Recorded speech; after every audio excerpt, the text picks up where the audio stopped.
সিলেটের এক আসন জয়ে নির্ধারিত হয় ক্ষমতার ভাগ্য। এই আসনে যে দল নির্বাচিত হয় সেই ক্ষমতার মসনদে বসেন। আমরা দেখতে পাচ্ছি যে জামাতের মনোনীত প্রার্থী মাওলানা হাবিবুর রহমান তিনি নগরীর আম্বরখানা এলাকায় নির্বাচনী প্রচারণা চালিয়ে যাচ্ছেন। আমরা তার সাথে একটু কথা বলবো যে হাবিব ভাই, আপনারা কেমন সাড়া পাচ্ছেন? জি আলহামদুলিল্লাহ, সবাই সাথে যোগাযোগ করে আমার আস্থা সৃষ্টি হয়েছে। জনগণ এবার পরিবর্তন চায়, দাড়িওয়ালার পক্ষে ভোট দিতে চায়। শুনলেন যে হাবিব ভাইয়ের কথা। এই আসনটি হচ্ছে এতই গুরুত্বপূর্ণ, এই আসনে যেই নির্বাচিত হয় এবং যে দল নির্বাচিত হয় তারাই ক্ষমতার মসনদে বসেন।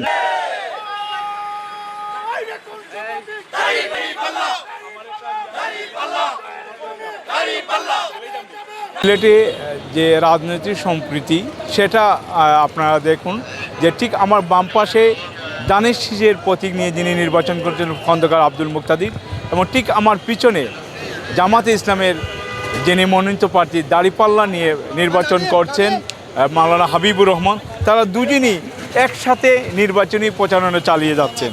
এখানে যেটা সারা দেশের থেকে একটি আলাদা একটি পরিবেশ আপনারা দেখতে পাচ্ছেন যে দুজনই তারা তাদের মতোই নির্বাচনী প্রচারণা চালিয়ে যাচ্ছেন।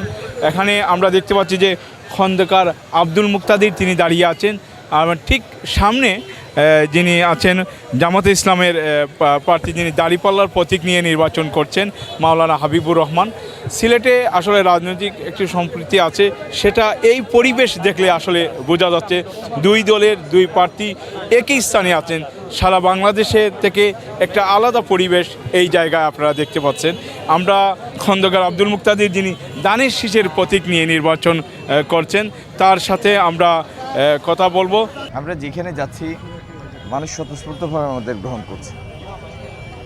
কারণটা সিম্পল, মানুষ বিশ্বাস করে একটি দায়িত্বশীল জাতীয়তাবাদী দলের নেতৃত্বে পরিচালিত সরকারের পক্ষেই সম্ভব আগামী দিনে বাংলাদেশকে একটা প্রাতিষ্ঠানিক ভিত্তির উপর দাঁড় করানো, গণতান্ত্রিক উত্তরণে নিয়ে যাওয়ার এবং জবাবদিহিতা সংস্কৃতি পুনঃপ্রতিষ্ঠা করার। গত 16-17 বছর এই দেশের মানুষ রাষ্ট্র থেকে পুরোপুরি বিযুক্ত হয়ে পড়েছিল। মানুষ রাষ্ট্রের সাথে তার সম্পৃক্তি চায়, যাতে সরকারি প্রতিটা কাজকর্মে তার মতামতের একটা প্রতিফলন থাকে, প্রাধান্য থাকে।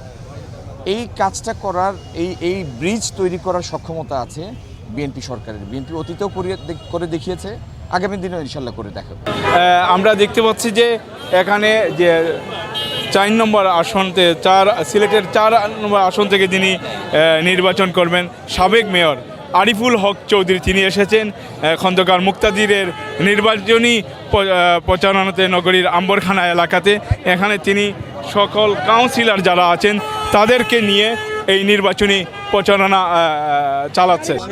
বিএনপি যতবার ক্ষমতায় আসছে ততবার সিলেটের উন্নয়ন হয়েছে। এর আগে দৃশ্যমান উন্নয়ন কোনো সরকার দেখাতে পারবে না।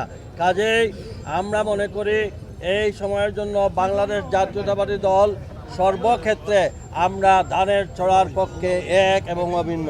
আমরা শেষ দিন পর্যন্ত সকলের কাছে আহ্বান জানাবো, আপনারা যে যেখানে আছেন, আপনারা প্রত্যেক নগরবাসী প্রবাসী যারা আছেন প্রত্যেকের বাড়িতে মা বোনদের কাছে এবং সেন্টারে দানের শীষের পক্ষে ভোট দেওয়ার জন্য আমি আপনাদের সেবক হিসাবে আপনাদের একজন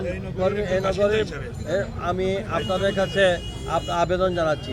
আমি আবেদন জানাচ্ছি এটাই যে বেগম খালেদা জিয়া, শহীদ প্রেসিডেন্ট জিয়াউর রহমান থেকে শুরু করে তারেক রহমান পর্যন্ত এই এলাকায় সব সময় এই এলাকাকে মর্যাদা দিয়ে এখান থেকে তার রাজনৈতিক কর্মসূচি শুরু করেছেন। আমার বিশ্বাস আমরা সিলেটবাসী কোনো সময় সুতের উল্টা আমরা নাই। আমাদের এই এলাকার উন্নয়নের জন্য আমাদের খন্দকার মুক্তাদিরকে এখানে দানের শীষে ভোট দিয়ে আমাদের খালি খন্দকার মুক্তাদির নয়, 6টা আসনে আমাদের যারাই বিএনপি সমর্থিত সবার জন্য আমরা আবেদন করি।